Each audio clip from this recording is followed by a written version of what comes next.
네, 한판 브리핑 민동기 평론가 함께하겠습니다. 어서 오십시오. 안녕하십니까. 자, 원래 예정대로면 6시 24분 지났네요. 그죠? 한 6분 전에 지났습니다. 예, 누리호가 이제 3차 발사 성공했다. 뭐 이렇게 이제 막 얘기를 막 신나게 했었어야 될 텐데 이게 지금 연기가 됐죠? 무산됐다고 봐야 되죠? 사실상 어떻게 봐야 됩니까, 지금? 잠정 연기라고 일단 잠정 연기 봐야 될 것 같습니다. 예. 일단 오늘 발사는 통신계 이상으로 취소가 됐고요. 수년. 네. 발사를 한 3시간 24분 앞두고 내려진 결정입니다. 음. 근데 일단 정부가 이 누리호를 기립시킨 상태에서 내일 발사 여부를 다시 결정하겠다라고 일단 브리핑을 통해서 밝혔거든요. 예. 과기정통부 오태석 1차관이 오늘 브리핑에서 밝힌 내용을 보면 저온의 헬륨 공급 밸브 제어 과정을 점검하는 과정에서 오류가 발생했다라고 밝혔고, 그리고 정부와 한국항공우주연구원이 컴퓨터 통신 이상으로 발사를 취소한다 이렇게 설명을 하고 있습니다. 예. 일단 누리호가 기립을 한 상태거든요. 서 있죠. 네, 서 있는 상태이기 때문에 일단은 그대로 둔 상태에서 내일 오전에 발사관리위원회를 개최한다고 합니다. 여기서 이제 논의를 해서 추후에 발사 여부를 결정하겠다라고 하는 건데, 일단 내일 발사가 가능한지 여부는 오늘 시스템 문제 원인 파악과 그리고 해결 여부에 따라 달려 있다라고 일단 브리핑을 통해서 밝혔고요. 문제가 만약에 내일 오전 중으로 해결이 된다면 여러 가지 사항을 고려해서 내일 발사 가능 여부를 발사관리위원회에서 개최해서 검토하겠다 이렇게 밝혔습니다. 근데 일단 누리호가 세워져 있기 때문에 예. 좀 심각한 문제였다면 이게 세워져 있지 않고요. 다시 이제 들어가게 됩니다. 일단 세워져 있기 때문에 심각한 결함은 아닌 것으로 일단 추정이 되고 있습니다. 예. 너무 전문 영역에서 뭐 코멘트하기 그렇습니다만. 네, 저도 그렇습니다. 예, 진작하니. 녹화 방송을 하면 늦게 방송이 되잖아요. 그러니까 그렇죠. 되게 성공 버전, 실패 버전으로 제가 인터뷰까지 끝냈거든요. 네. 근데 발사가 안 돼. 이러면은 뭐가 되는? 아, 이미 끝나셨어요? 아, 그렇죠. 먼저 녹화를 다 해놓습니다. 성공한 오. 버전. 야, 축하드립니다. 그다음에 실패했을 때, 야, 실패는 성공의 어머니죠. 뭐 이런 식으로 이제 해놨는데 발사가 연기가 돼버리면 이게 뭐가 되는 거야? 전 한참 원고 정리하고 있는데 내일 아침 방송 그 섭외가 이게 발사가 연기됐잖아요. 그 관련 전문가 섭외가 안 됐으니까 안 그러니까 못하니까 인터뷰가 취소가 된 취소돼서 겁니다. 나와달라. 그래서 그 좀 연장해 줄 수 있느냐 뭐 그런 에피소드도 있었습니다. 좋은 거네요. 자, 김 소장님은 이공계로서 저는 그러니까 이 과정이 정부가 이렇게 했으면 모든 일을 이렇게 했으면 좋겠어요. 그러니까 아무도 욕 안 하잖아요. 그러니까 컴퓨터 계통에 문제가 생겼다. 기술위원회 소집했는데 지금 발사가 안 된다 그래서 안 했다. 내일 할 수 있으니 내일 알려주겠다. 그러니까 국민들이 그렇구나 하지. 이걸 발사를 왜 못했냐. 당장 올려라. 했었어야지 막 당장 하지 올려라. 않거든요. 이렇게 안 하는 그러니까 거. 모든 문제는 그냥 실수를 혹은 잘못된 점을 설명하고 어떤 통로를 통해서 의사결정이 되고 있는지를 국민들한테 알려주면 국민들이 그렇구나. 뭐 오염수 문제도 다른 문제도 전부 다 똑같은 게 아닌가 이런 연기가 생각이 듭니다. 됐다는 게 사실 그 절차가 지금 제대로 작동하고 있다는 그러니까 거예요. 제 말이. 과학적으로 문제가 있으니까 이걸 좀 고친 다음에 다시 제대로 발사하겠다 이런 입장인 거네요. 모든 일에 대한 설명을 좀 이렇게 좀 잘해줬으면 좋겠다. 그리고 지난번 2차 발사 때도요. 기억이 가물가물하시겠지만 예. 발사 일정이 2차례 연기가 된 적이 맞아요. 있습니다. 예. 예. 그래갖고 막 전문가 모셔갖고 언제쯤 맞습니다. 할 수 있냐 막 또 저희가 전문가 모셔놓고 막 닥달했잖아. 언제 발사를 하는 언제까지 거야 막 된다는 이렇게 얘기입니까? 언제 올라가 막 이랬는데 워낙 어렵게들 고생하시니까 저희가 애잔한 마음이 예전한 있어서요. 마음에 예, 얼마나 또 응원합니다. 지금 예. 자기변명을 하고 있습니다. 지금. 당사자들은 얼마나 또 지금 나이가 났겠어요. 그럼요. 항우연은 네. 지금 또 왜 안 되는 거야 뭐 이러면서 아무튼 잘 원인 찾아가지고 또 차근차근 과학한국 우주한국의 꿈이 잘 이루어지길 바랍니다. 다시 또 머리 아픈 정치 얘기로 가보면 자, 오늘 정부 여당이 그 불법 집회에 대해서 강경 대응하겠다 이런 입장을 밝혔네요. 그러니까 불법 집회 시위 전력이 있는 단체의 집회 시위를 신고 단계에서부터 제한을 하겠다. 그리고 출퇴근 시간대 주요 도심의 도로상 집회도 제재하겠다. 이런 방침을 밝혔습니다. 윤지옥 국민의힘 원내대표가 오늘 당정 협의회를 마친 뒤에 기자들 앞에서 이제 이같이 브리핑을 간단하게 했는데요. 예. 앞으로 집회 신고 단계에서부터 철저히 대응하겠다. 이렇게 입장을 밝혔습니다. 예. 특히 이제 민주노총 건설노조 집회를 언급을 하면서요. 이번 집회 같이 타인의 법익이나 공공안전질서 위협 끼칠 것이 명백한 집회 시위에 한해서는 집회 시위를 제한하는 것을 검토하겠다 이렇게 밝혔습니다. 예. 구체적으로는 집회 시위 소음 기준을 강화하겠다. 집회 시위 대응에 대해서 경찰의 공권력 사용을 위축시킨 매뉴얼을 개선을 하겠다. 이런 것들을 당정협의회에서 논의했다고 밝혔습니다. 당정협의회에 한동훈 법무부 장관도 나왔거든요. 근데 기자들 앞에서 간단하게 입장을 밝혔는데 예. 지난 대선에서 국민들께서 불법 집회를 정치적으로 이용하고 방치하는 정부와 불법 집회를 단호히 막고 책임을 묻는 정부 중에서 후자를 선택했다고 생각을 한다. 국민들께 그 선택이 옳았다는 것을 보여드려야 한다. 불법 집회 악순환을 근절시킬 수 있도록 최선을 다하겠다. 이렇게 얘기를 했습니다. 사실 이게 집회 시위를 신고 단계에서부터 제한하겠다. 뭐 이런 논의는 그럼 신고가 아니라 허가제로 하겠다. 뭐 이런 움직임 그렇게도 해석이 될 수도 있죠. 네. 그래서 이제 양대노총에서 좀 반대하는 그런 움직임이 있는 것이고 야당은 그럼 어떤 입장입니까? 이런 정부 여당 이재명 목소리에 대표는 헌법 정신에 어긋나는 명백한 위헌적 발상이라고 비판을 했고요. 정권의 실정에 대한 풍자를 탄압하는 것도 모자라서 이제는 집회의 자유마저 박탈하겠다는 의도를 노골적으로 드러내고 있다. 이렇게 비판을 했습니다. 예. 이 표현이 좀 재밌는데요. 집회 때문에 수출이 무너졌냐? 집회 때문에 민생이 무너졌냐? 집회 때문에 민주주의가 파괴됐느냐? 집회 및 시위에 관한 법률이 대체 대한민국 정치 발전, 민생 경제에 무슨 해악을 끼쳤냐? 이렇게 반문을 했습니다. 예. 그러면서 집회의 자유를 박탈하려는 시도를 국민 뜻에 따라 막겠다. 이렇게 입장을 밝혔습니다. 예. 자, 진 작가님 먼저 논평 주실까요? 일단 민주당에 대해서 민주당의 입장은 동의를 하지만 일단 그 전에 문제는 뭐냐면 네. 민노총의 시위가 거기 밤새고 소주 까고 그다음에 보도 상방류하고 이런 것들은 시위를 한다는 거 시민들의 지지를 얻기 위해서 하는 거잖아요. 예. 근데 왜 이런 행동을 하느냐? 또 밤샘 시위를 해야 되느냐? 과거 같은 경우에는 정말 그 싸웠어야 되거든 독재 시절에는. 예. 근데 그런 게 관성으로 좀 남아가지고 있거든. 이런 부정적인 측면에 대해서는 사실 민주당이 나서서 좀 말리는 이런 제스처를 취했으면 좋겠고. 예. 이게 지금 정부에서 이렇게 하는 건 좀 이런 거거든요. 지금 불법 집회 또는 집회 내 불법 행동이라는 게 시간이 흐름에 따라서 줄어들고 있는 추세거든요. 늘어나는 추세에서 이런 얘기를 하면 말이 되는데 줄어들고 있는 추세, 그다음 평화, 적어도 폭력 시위는 사라졌단 말이에요. 비폭력 시위가 좀 자리 잡고 있는 상태에서 이걸 얘기를 했다면 이건 분명히 정치적인 이유 때문이다. 예. 왜냐하면 노동개혁이 실패했거든요. 근데 그러다 보니까 그 길을 잃다 보니까 뭔가 하고 있다는 걸 좀 보여줘야 되는 겁니다. 그래가지고 그 지지자들한테 정권 바뀌니까 뭔가 달라졌네라는 걸 보여주기 제일 쉬운 방법이 바로 이런 걸 빌미 삼아가지고 때리는 거죠.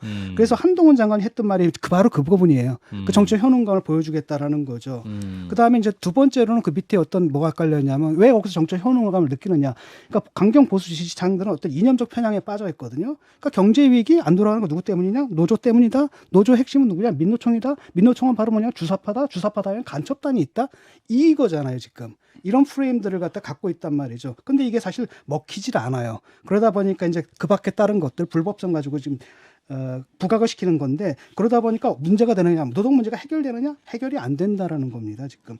가장 노동 양극화 올해 작년에 말이죠. 2%가 늘었어요. 급격히 늘었거든요. 예. 노동 약화는 더 심화됐단 말이죠. 이런 걸 정부에서 해야 되는 거고 그런 발언은 경찰청장이라면 할 수 있을까? 대통령이 나서서 그런 발언을 할 건 아니고 그다음 위헌적 요소도 있다라는 겁니다. 왜냐하면 이분들 맨날 자유 얘기했는데 이건 뭐냐라는 거예요. 그다음에 이제 좀 전에 한동훈 장관 말에 이제 반박을 하고 싶은 게 이런 거라는 거죠. 이 사람들 프레임이 뭐냐면 전 정권에서 불법을 방치하고 묵인했다. 민노총 편이라서 이런 거거든요. 예. 근데 우리가 뭘 생각해야 되냐면 전 정권에서 왜 그랬냐면 그 전에 뭐가 있었습니까? 용산 참사가 있었어요. 두 번째는 뭐가 있었습니까? 쌍용 차. 그래서 그때 경찰이 뭐 노동자들 패는 거 봤지 않습니까? 예. 그다음에 물대포로 인해가 농민이 사망했고 이런 것이 있기 때문에 경찰들의 그 공권력 행사에 대해서 자제하는 분위기가 있었는데 이런 배경은 딱 사라져 버리고 전 정권 탓을 하다 보니까 전 정권은 불법 방치, 우리는 법치. 이런 식의 말도 안 되는 이야기가 지금 만들어진 거거든요. 불법 집회를 단호히 막고 책임을 묻는 정부에서 후자를 선택했다고 하는데 사실은 보수 정권이 있을 때 집회는 더 활발히 하지 않았습니까? 그렇죠. 제 기억에 도로엔 더 많은 집회가 있었던 것 같은데. 이게 사실 정치라는 게 로고스여야 되거든, 논리여야 되는데 네. 논리가 아니라 좀 이야기를 만드는 거예요. 지지자를 향한 이야기고 이 이야기는 대부분 다 허구죠. 그런데 이 허구에 기반해서 정책이 나오게 된다면 좀 전에 뭐 법 만들겠다는 이런 황당한 위헌적인 발상이 나오는 거거든요. 이건 법의 지배가 아니라 뭡니까? 법에 의한 지배예요. 그럼 법은 공정해야 되지 않습니까? 대통령이 그때 평산마을 시위에 대해서 뭐라고 얘기했어요? 법에 따른 건데 우리가 어떻게 막느냐? 그랬잖아요. 네, 김 소장님. 한동훈 장관이 불법 집회 악순환을 근절시킬 수 있도록 최선을 다하겠다. 아주 좋은 말이죠. 어떻게 하면 되냐면 노조의 권익을 보호해서 노동자가 안정적으로 일을 할 수 있게 만들면 데모하러 나올 시간 어디 있습니까? 일하기도 바쁜데.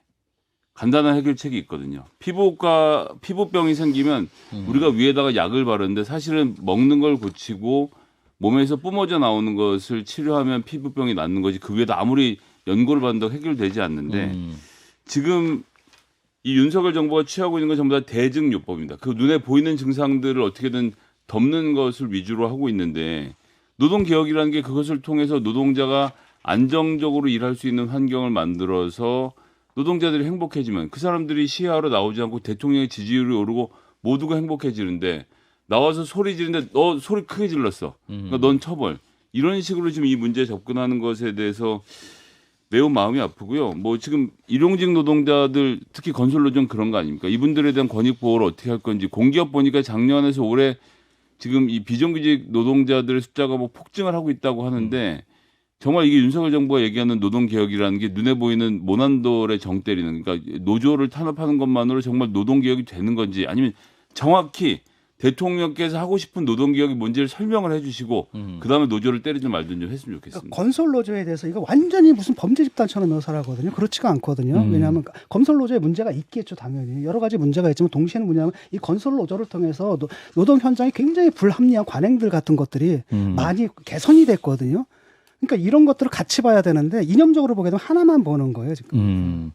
자, 관련 대책에서 민동기 평론가 어떤 의견을 갖고 계십니까? 이게 또 여러 가지 위헌성 논란도 있지 않습니까? 이 시간을 또 제한하는 것들. 시간도 제한하는 것이고 어떤 특정 단체에 대해서 집회를 허용을 하네 마네 이런 거를 공권력이 판단하는 것 자체가 그 자체가 일단 위헌 소지가 있는 거고요. 뭐 불법에 향한 전력이 있으면 나 못하게 하겠다 뭐 이런 것도 있는 거 아니에요? 그러니까 예를 들면 김성애 수장님이 예전에 그런 전력이 있다. 김성애 수장 집회는 안 돼. 뭐 네, 이런 거를 부끄럽지 않습니다. 이런 거를 공권력이 판단하겠다는 거지 않습니까? 그 예. 기준 자체가 자의적일 수 있기 때문에 이건 법적으로도 나중에 좀 논란이 될 것 같습니다. 이게 사실 민주당도 할 말 없는 게 코로나 집회 때 이런 일이 있었어요. 그때도 제가 계속 비판했죠. 이거는 법의 지배가 아니라 법에 의한 지배다. 그때 막 제안하고 그랬지 않습니까? 그래서 정권만 잡히면 참 그렇게 하고 싶은가 봐요. 아이, 코로나라는 물론 특수한 정도의 상황에 차이는 대해서, 있지만 아이, 코로나는 좀 심하셨다. 하지만 기본적으로 네. 발상은 동일하다는 거예요. 예, 역시 또 함께 비판해 주셨습니다. 계속해서 노동 얘기가 될 것 같은데요. 이제 법사위에 계류돼 있던 노란봉투법 야당 단독으로 이제 환노위에서 본회의에서 직회부했군요. 예, 그 직회부 요구권을 처리를 했습니다. 노란봉투법은 파업한 노동자나 노조에 대한 회사의 손배 가압류를 제한을 하고요. 간접 고용 노동자의 교섭권을 보장한 그런 내용인데 예. 오늘 의원 10명의 표결 참여 및 찬성으로 통과가 됐습니다. 국회법 86조 3항을 보면은요. 국회 법사위가 각 상임위에서 통과된 법안을 이유 없이 60일 이내에 체계 작구 심사를 마치지 않으면은 소관 상임위가 제적 의원 5분의 3 이상의 찬성으로 본회의 부의를 요구할 수 있다. 이렇게 규정이 되어 있습니다. 예. 근데 이 노란봉투법 같은 경우는 지난 2월 21일 국회 환노위를 통과를 했는데 예. 3월 27일 법사위에 상정이 됐거든요. 근데 지금 환노위 통과일로부터 90일 넘게 법사위에 계류된 그런 상태였습니다. 조건이 된다. 그렇습니다. 그래서 오늘 표결에는 이 한노위 소속 더불어민주당 의원 9명하고요. 이윤주 정의당 의원이 참석을 했고 16명의 환노위원 가운데 10명이 참석을 해서 찬성을 했습니다. 일단 환노위 소속 국민의힘 의원들은 전해철 환노위원장이 노란봉투법 본회의 부의 요구권을 상정을 하자 여기에 반발해서 퇴장을 했고 표결에는 참여를 하지 않았는데요. 환노위 국민의힘 간사가 이미자 의원인데 헌법재판소에 이 문제에 대해 권한쟁의 심판을 제기하겠다라고 입장을 밝혔습니다. 이미자 의원은 노동계 출신 아니신가요? 그렇습니다. 예. 그래서 이러한 국회 움직임에 대해서 고용노동부 장관 이정식 장관이 노동 현장에 가져올 파장과 혼란이 명백하다 반대 입장을 냈군요. 이정식 고용노동부 장관도 노동계 출신입니다. 예. 그런데 노동 현장에 가져올 파장과 혼란이 명백하다며 반대 입장을 밝혔습니다. 오늘 긴급 브리핑에서 밝힌 내용인데요. 예. 개정안이 시행이 될 경우에 부작용은 예상보다 크고 광범위할 것이다라고 얘기를 했고 예. 사용자에 대한 모호한 개념으로 산업 현장의 갈등과 법률 분쟁을 초래하고 쟁의 행위 범위를 확대할 경우 파업 만능주의가 될 것이다라고 주장을 했습니다. 파업 만능주의. 네. 그러면서 노조라는 이유로 손해배상 책임에 예외를 둘 경우에 피해자보다 가해자를 더 보호하는 불합리가 발생을 한다. 헌법의 평등 원칙에도 어긋난다라고 일단 강조를 했고요. 그러면서 입법을 재고해달라고 요청을 했습니다. 예, 노란봉투법 저희가 또 저희 방송에서 굉장히 많이 논의했던 주제이기도 한데 결국 환노위에선 본회의 직회부였습니다. 이 부분 어떻게 보시는지 진 작가님부터. 뭐 노란봉투법이 뭐 파업 만능주의로 귀착될 거다라고 이제 우려를 하시는데 네. 노동자가 파업하는 거 힘들어요. 자기도 손해 보고 상당 뭐 경제적인 월급 안 손실도 나오죠. 받고 정치적으로도 굉장히 위험할 수가 있고 쉽게 할 수 있을 거라고 보지는 않고 지금 노란봉투법 같은 게 이제 필요한 이유가 바로 뭐냐면 우리 노동시장 자체가 지금 왜곡돼 있거든요. 이걸 갖다 고쳐야 되는데 이건 안 고치니까 사실 노란봉투법도 일종의 대증용법이라고 할 수 있어요. 그걸 고치는 건 엄두가 안 나니까 그런 예. 상태 속에서 사실은 실제로 원청에 책임을 묻겠다. 실제로 사실은 책임을 안 지는 거잖아요. 이런 사람들에게 책임을 묻겠다라는 거고 사실은 손해배상을 하는데 손해배상도 실제로는 정말로 손해를 배상받기 위해서 하는 게 아니라 노조 활동을 못하게 해서 지금 위축시키기 위해서. 위축시키기 위해서 한단 말이죠. 누가 봐도 그 돈 받아낼 수도 없는 소송을 막 걸어낸단 말이에요. 그렇다라고 한다면 그 부분을 어떻게 할 것인가 이런 대안을 마련하는 쪽으로 갔으면 좋겠습니다. 사실은 제가 볼 때는 이게 사실 비정상적인 그 노동시장 구조가 만들어낸 그다음에 비정상적이라고 하기는 좀 뭐하지만 조금 좀 뭐랄까 무리한 입법이다 이런 측면은 분명히 있거든요. 어쨌든 근데 이 입법의 취지는 살리고 그다음 부작용을 없앨 수 있는 방식으로 국힘에서 좀 적극적으로 나서줬으면 좋겠습니다. 이런 식으로 해야 되거든요. 노동개혁이라는 건 노동자의 합의 또는 동의, 그다음에 그들의 뭐랄까 협의를 통해서만 이룰 수 있는 게 노동개혁이지 한쪽에 편만 들어서 될 수 있는 게 아니에요. 노동개혁이라는 건. 예. 일단 첫 번째는 정치가 복원되고 있다는 점에서 정의당과 민주당이 이런 개별 사안에 대해서 합의를 본 거 아닙니까? 예. 예, 제가 계속 말씀드리지만 정치는 서로 주고받으면서 거래해서 하나씩 통과시켜 가는 행위입니다. 무슨 대단히 고결한 일을 하는 것이 아니기 때문에 사안별로 이렇게 협력하는 모습을 보여준 것 일단 평가하고요. 두 번째는 그러면 지금 노란봉투법에서 소위 말하는 파업권을 보장하는 손해배상의 범위를 제한하는 것이 왜 있느냐. 첫 번째는 헌법이 노동 3권, 특히 파업권을 포함해서 보장하고 있기 때문이고요. 최근에 잇따른 대법원 판례에서 노동 3권이 제대로 보장되고 있지, 이제 쟁의 현장이 제대로 보장되고 있지 못한 점에 대한 대법원의 계속되는 지적이 있었고요. 특히나 세 번째 국민권익위에서 이 손해배상 소송과 관련돼서 사업주에게 일방적으로 유리하게 진행해서 노동자와 그 가족들에게까지 피해를 끼치고 짐을 지우는 이런 방식의 손해배상 청구는 안 된다라는 입장을 냈기 때문에 예. 우리나라 최고로 권위 있는 헌법 그리고 대법원 국민권익위가 고치라고 해서 고치는 법안인 점을 좀 봐주셨으면 좋겠고요. 세 번째 대통령 말씀하시지 않습니까? 정규직 노동자 때문에 고통받고 있는 비정규직 노동자들과 하청 노동자들 이 사람들 구해야 된다면서요.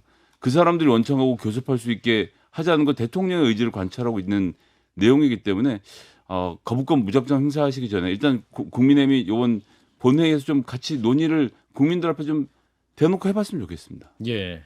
논의를 수기가 필요한 사안이다라는 말씀. 하나만 더 짚겠습니다. 어제 저희 방송에 나오셨죠. 박지원 전 국정원장. 그리고 서훈 전 국정원장의 자택이 오늘 압수수색을 당했네요. 그러니까 재임식이 내부 직원을 부당하게 채용했다는 의혹과 관련해서요. 예. 경찰이 강제 수사에 착수했습니다. 예. 그러니까 국정원이 최근 문재인 정부 시기 인사 업무를 자체 감사를 했는데 감사한 결과 이들 전직 원장들이 재량권을 남용을 해서 직원 채용에 부당하게 개입을 했다. 이렇게 판단을 했다는 거고요. 예. 그래서 직권 남용 권리 행사 방해 혐의로 경찰에 수사를 의뢰했습니다. 서훈 전 원장 같은 경우에는 문재인 정부 출범 직후인 2017년 8월 국가안보전략연구원 채용 기준에 미달한 조모 씨를 연구기획실장으로 채용한 혐의를 받고 있습니다. 이 조모 씨는 문재인 대선 캠프 출신이고요. 연구원 부원장 재임 중 사무실에서 술판을 벌였다는 의혹을 받고 있는 그런 인물이기도 합니다. 예. 지난 23일 특정경제가중처벌법상 횡령 혐의로 구속영장이 청구가 됐고 그래서 구속영장 실질심사가 열리긴 했는데요. 방어권이 침해될 수 있다면서 법원이 영장을 기각을 한 그런 상황이고요. 박지원 전 원장 같은 경우에는 2020년 8월 본인의 보좌진 출신 인사 2명을 정당한 추천 절차라든가 서류심사 등 없이 국가안보전략연구원 연구위원으로 채용한 혐의를 받고 있습니다. 일단 경찰은 이 박 전 원장 역시 채용 기준에 미달하는 이들을 자신의 직권을 남용해서 채용한 정황이 있다고 보고 강제 수사에 나선 것으로 보입니다. 예. 박지원 전 원장 역시 SNS를 통해서 입장을 밝혔는데 압수된 거는 휴대전화 하나다. 네. 그리고 경찰 조사에 성실히 임하겠다는 입장을 밝혔는데 예. 이 압수수색 할 때 휴대폰도 압수수색 됐거든요. 하죠. 예. 예. 그래서 새롭게 전화번호를 개통했다는 그런 내용까지 SNS에 일단 언급을 하고 있습니다. 그럴 때 그 폰만 다시 새로 해도 되는 상황이긴 한데 어쨌든 그래서 많은 기자들이 연락을 했는데 연락이 지금 안 되고 있다고 합니다. 예, 색깔 번호가 바뀌었을 수 있으니까. 그렇습니다. 예. 자, 일단 또 전직 국정원장에 대해서 이분도 채용 비리로 같이 묶어서 또 수색을 하고 있는데 이 부분 어떻게 보시는지 진 작가님. 사정은 좀 굵고 짧게 해야 되거든요. 예. 근데 좀 일 알이 년 잘 넘게. 내요. 알이 자른 걸 갖고 이제 물고 늘어진 것 같거든요. 예. 물론 이제 불법이 있으면 밝혀가지고 뭐 해야 되겠죠. 예. 그런데 사실은 어떻게 보면은 이거 너무 지금 알이 자기장법까지 보통 우리가 감사를 자잘하다. 할 때 왜 그런 말 하잖아요. 100만 원 이하는 안 본다. 음. 이런 말 하잖아요. 왜냐하면 그걸 보는데 드는 비용이 적발에서 얻어지는 이익보다 클 경우에는 그런다라고 하는데 사정 굵고 짧게 해야 되는데 이건 예. 뭐 하나 걸고 또 걸고 또 걸고 이런 느낌이 자꾸 들거든요. 그래서 저는 좀 뭐라고 얘기하기가 좀 그러네요. 예. 자, 김 소장님은? 이거 끝나고 나면 이제 법카 활용을 잘했는지를 또 보겠네요. 재임 중에? 예, 뭐 근데 좀 이 사람들이 정말 정규직으로 채용돼서 영원히 일한 건지 어쩐지 여부들을 잘 모르기 때문에 판단하기 쉽지는 않지만 예. 국정원장으로 들어가면 일을 하려면 같이 자기 사람들 데리고 들어가서 일하는 게 당연한 것 같은데 그런 범위를 어떻게 할 건지에 대해서 우리가 좀 룰을 정하죠. 뭐 요건이 안 맞는다는 이유로 다 안 되고 직권남용으로 하게 하고 들까 좀 도대체 이 나라에서 통치행위란 건 어떤 종류가 가능한 건지 좀 그렇거든요. 그러니까 이런 거 하기보다도 지금 정권에서 그런 일이 일어나지 않게끔 그쪽에 신경을 더 썼으면 좋겠거든요. 정권 바뀌면 또 털립니다 이거. 예. 일단 여기까지. 민동기 평론가였습니다. 고맙습니다. 고맙습니다. 좋아요. 구독! 알림 설정.